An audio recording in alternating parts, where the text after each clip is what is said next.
नमस्कार। आज हम बागवानी की दुनिया के एक बेहद रोमांचक सफर पर निकलने वाले हैं। चिली पेपर्स यानी अपनी तीखी मिर्च उगाना। सच कहूं तो एक छोटे से बीज को मिट्टी में बोने से लेकर उस लाल तीखी मिर्च को तोड़ने तक का जो सफर है ना, वो किसी मास्टर क्लास से कम नहीं है। इसमें थोड़ा धैर्य चाहिए, थोड़ा विज्ञान और प्रकृति का ढेरों जादू। तो चलिए इस पूरी प्रक्रिया को आज बहुत ही आसान और दिलचस्प तरीके से समझते हैं। अब एक सवाल उठता है, आखिर वो क्या चीज है जो एक बिल्कुल छोटे से शांत पड़े बीज को एक ऐसे विशाल पौधे में बदल देती है जिसकी मिर्च खाने पर कानों से धुआं निकल जाए। सुनने में किसी जादू जैसा लगता है ना? तो आइए बिना देर किए इस कहानी के असली हीरो यानी उस छोटे से बीज के इस जादुई सफर की गहराई में चलते हैं।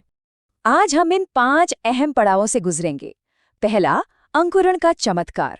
दूसरा, एकदम परफेक्ट सॉइल मिक्स तैयार करना।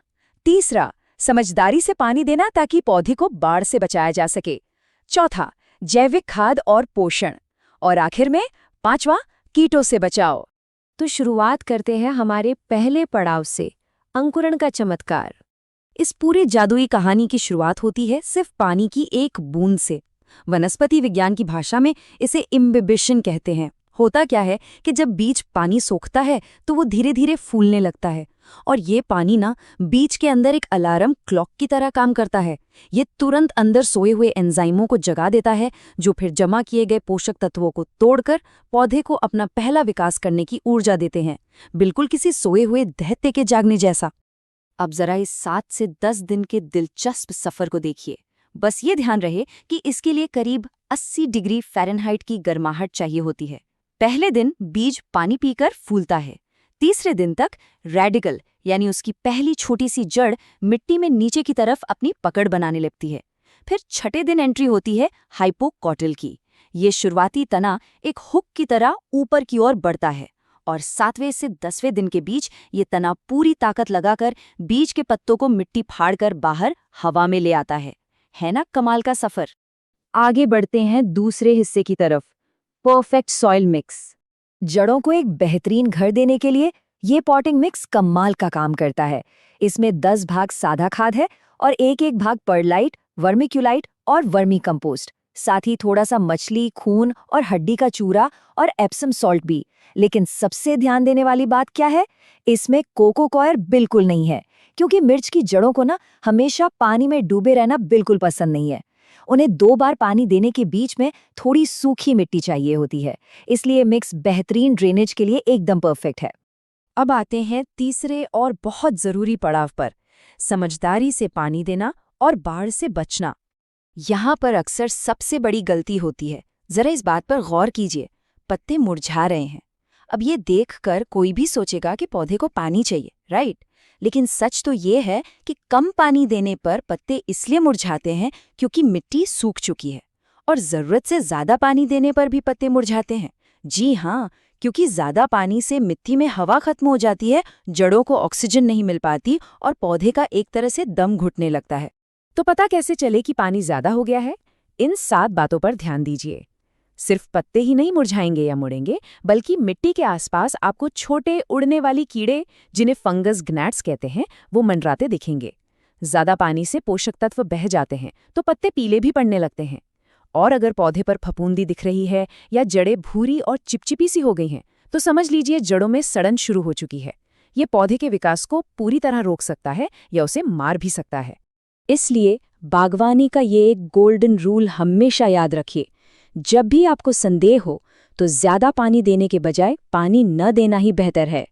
नाजुक जड़ों को पानी में डुबाकर मारने से तो लाख गुना बेहतर है कि उन्हें थोड़ा प्यासा ही छोड़ दिया जाए। तो फिर सही तरीका है क्या? बहुत आसान है।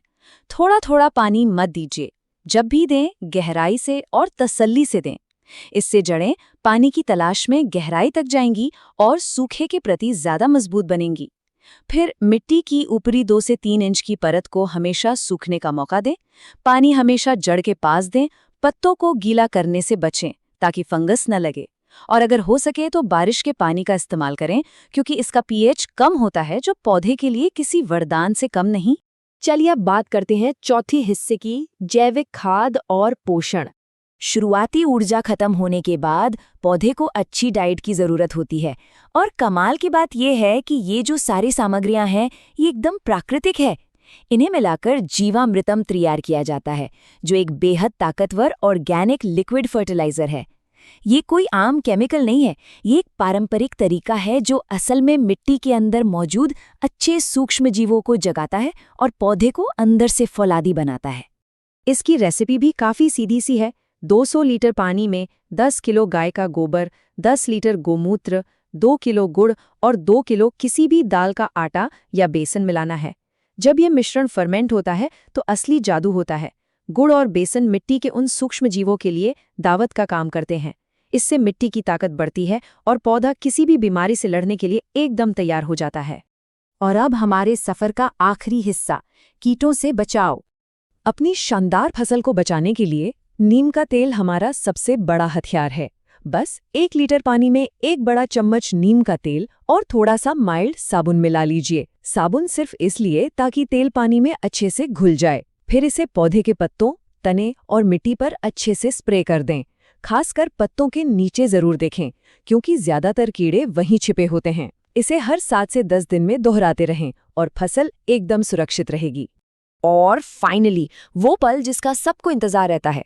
पौधे ने ये पूरी मेहनत सिर्फ एक ही चीज के लिए की है, वो है मिर्च का तीखापन। और इस तीखेपन को मापने का जो अल्टीमेट पैमाना है वो है स्कोविल स्केल। ये बेसिकली मिर्च में मौजूद कैप्साइसिन के लेवल को मापता है।